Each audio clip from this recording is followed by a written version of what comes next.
You know, question I get asked more than any other question is if I have a favorite lure. You really shouldn't have a favorite lure. You shouldn't get stuck in that mindset of that one that you always go back to. No doubt in my mind, there is one lure that has got to be more versatile than any other lure, by far.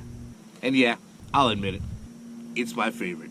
Without a doubt, hands down, number one. It's all about the Fluke, today on Captain's Corner.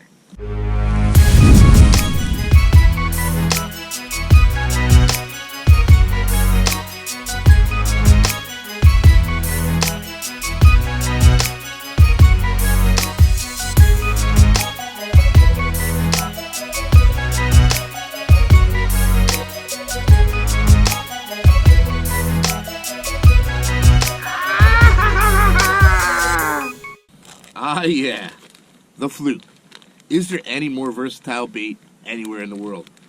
They fish this thing in salt water, in fresh water. You can fish it in heavy cover. You can fish it in open water, top water, deep water. It really doesn't matter. There's a way to fish the Fluke. And it slays bass anywhere across this country. Doesn't matter what state you live in, what time of year it is, you can almost always guarantee you're going to catch something on a Fluke.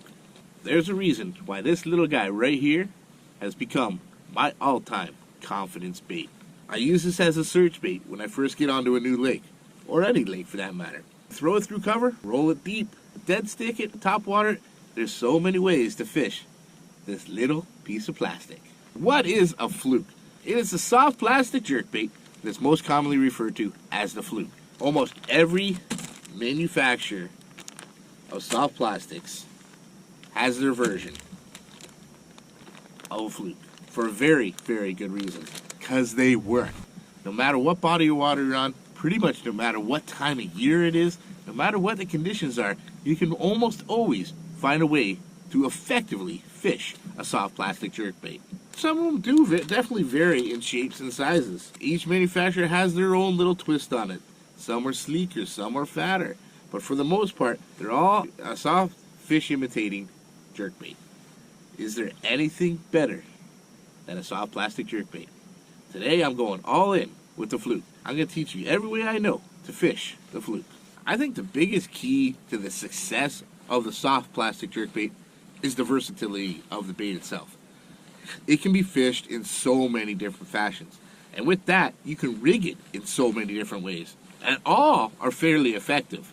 Of course, I have my favorite ways. Let's go over a couple of these ways to rig a soft plastic jerkbait. By far, hands down, there is one method that I fish 95% of the time, and I can make it work whether it's on the top or on the bottom, and that is by fishing it completely weightlessly. Just like that. All you're going to need to fish a Fluke weightlessly is an extra wide gap hook. You can use any fashion of an offset hook. However, I highly recommend the offset extra wide gap hooks in about a 4/0 size. There's a fair amount of plastic go through. Extra wide gap is definitely going to help you get a much better hook set. The main reason I recommend and I use offset hooks like this is because they're generally a much thicker, heavier wire. It's going to help it sink a little bit. Without any extra weight at all, just the weight of the hook is going to help bring this down in a very natural fashion still. But it's not heavy enough to be able to keep it off the top. You can still work the top. By rigging 4/0 extra wide gap hook onto your soft plastic jerkbait, you can now very effectively work top water and just below that, and even as low as you want. Real important when you're rigging these soft plastic jerkbaits is to make sure it's dead straight. You don't want any kind of kinks or turns in it. Insert your hook right in the very middle, bring it right to the very tip, and have that, when you poke that out, make sure that that's coming out right in the very center, just like so. Any kind of little kink, bend, hump, anything is really going to alter the action. It's actually going to make it spin, and that's where you're going to get that dreaded line twist. You see where it's going to come right through the center here. Mark it with your thumb and bend the hook back. Make sure it goes right through, but coming out on the back right through the center, just like that. It's in a nice perfect line. We got it in the right spot. I've got the eye of the hook and the knot buried inside there. It's going to make it perfectly weedless, but just like that is absolutely perfect. Rigged weedlessly like this, of course, we might as well target some weeds. You're just gonna cast out about as far as you can. We're just gonna slight, small little twitches. It's just small little twitches. Twitch. You do too much of a twitch and it tends to rotate, make a big spin. Just little twitches gets it to go side to side like you want. On a fairly steady retrieve, that's gonna keep it just at the surface, poking up every once in a while, especially when you're working right through the heavier parts of the cover. But when you get to a hole, like in the lily pads, a little hole of water, kill it. Just drop it and let it sink down. This is why I use the extra wide gap hooks. But it'll actually help that bait sink. The sink is where you get a lot of these strikes. It's that dying bait fish. As it's falling, as it's dropping, it's got that little quiver, that little shimmy to it. And that really, really triggers bites. Oh, there we go. Woo! On the little flick, just a little guy. Whoosh! Look at that! We got one to start. Just a little guy here. But a beautiful, healthy little bass succumb to the soft plastic jerkbait. Thanks, buddy. That is a huge advantage to soft plastic jerkbaits as opposed to your hard jerkbaits. I would never be able to fish a regular jerkbait through any of this. That little guy was obviously back in the weeds seeking cover.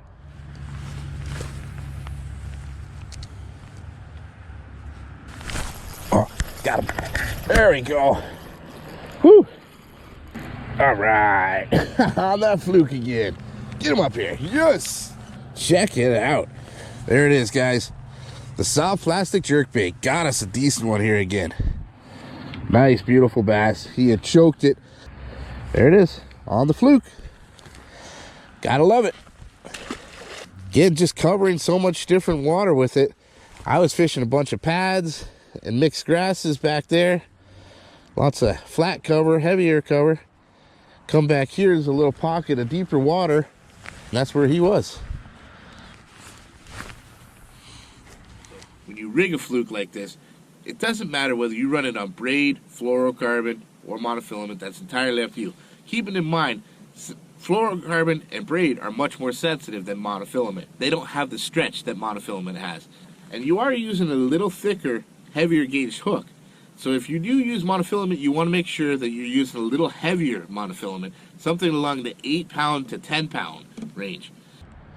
Now you see a lot of guys fishing flukes and they're using casting equipment. Because generally, you're using a heavier hook. And spinning equipment doesn't always have the backbone you need to set that hook real properly. So you'll notice when I do set the hook with the spinning equipment, you got to give it a big, like a sweeping hook set to try to drive that hook home. Just make sure you don't go too heavy with your line, but don't go too light either. If you have too light a line, 4-pound, 6-pound, it can be really hard to drive that hook set home.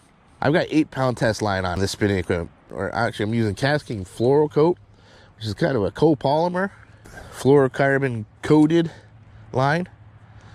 Gives me that sensitivity and durability of the fluorocarbon, but a little bit of stretch that you need sometimes when dealing with spinning equipment. Now, just rigged like this, you can fish this on the top, through the weeds. You can let it slow fall and sink to just about any depth you want, and you can dead stick it. Have it sitting just there, and it is deadly that way itself. But if you really want to get down deep with this thing and still have the exact same kind of presentation with this, without having to put a jig head on it or a Texas rig bullet nose, anything like that, I got a little trick for you. What you're going to need is to get yourself some of these. These are nail weights. You can buy them at just about any store, and these are most commonly used to rig Nico rigs, in worms, things like that. You could easily just slide that down in the nose of this fluke. What that's going to do is it's going to bring it straight down. Open up the bottom of it. See that flap there? And take this nail weight and stick it up inside, into the head of it, but from the back, from the middle. Just bury that nail weight up inside of there. That weight is now going to let this thing sink to the bottom like this. Not like this, not like this, which is going to take forever to get to the bottom. You got to get down deep, but you don't want to ruin the presentation of this. You want to still have that jerk bait control to it. A little nail weight buried in from the inside of the bait is absolutely deadly. When those bass are staging up in deep, deep water, almost everybody's going to reach for something that's going to sink down to the bottom, or deep diving crankbaits. A lot of times those fish have seen it all. They've seen the crankbaits. They've seen the lipless crankbaits. They've even seen the Ned rigs and the drop shots that get down right down to the bottom.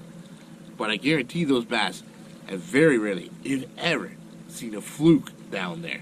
But once it gets to the bottom, you give that a couple rips straight up, and it's going to have that jerk bait side to side, that crazy action that I guarantee those deep, deep bass have never seen before, and they are going to crush it. That is a killer, killer presentation right there.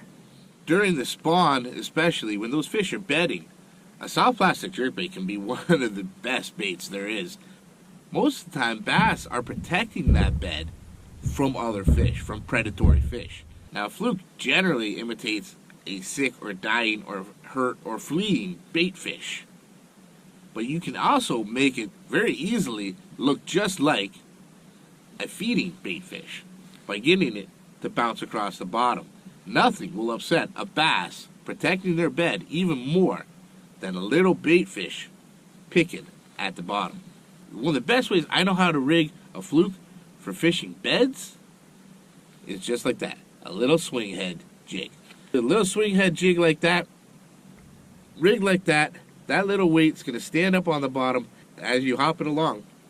Sure looks like a little fish picking at the bottom, trying to eat the eggs. That is for sure going to upset a bedding bass. Adding that extra little bit of weight to the end so it has the freedom to move, but it's definitely going to keep it plugging away at the bottom without getting hung up too easily. Bedding bass, that is one pretty slick way to fish a soft plastic jerkbait. Fantastic. Well, that's just it, guys. I don't know if there is a bait more versatile out there than a soft plastic jerkbait. There is such a wide variety of fish that can be caught off it, such a wide variety of ways to fish it, and so much water that you can cover with just one lure. I don't know if there's anything else out there. Everything else is pretty restricted to how you can fish it and where you can fish it. A fluke can be fished anywhere, any way. On top, down deep, in the cover, or wide open water. Nothing beats a soft plastic jerkbait. And that's the reason why it is my all-time confidence bait and my favorite by far.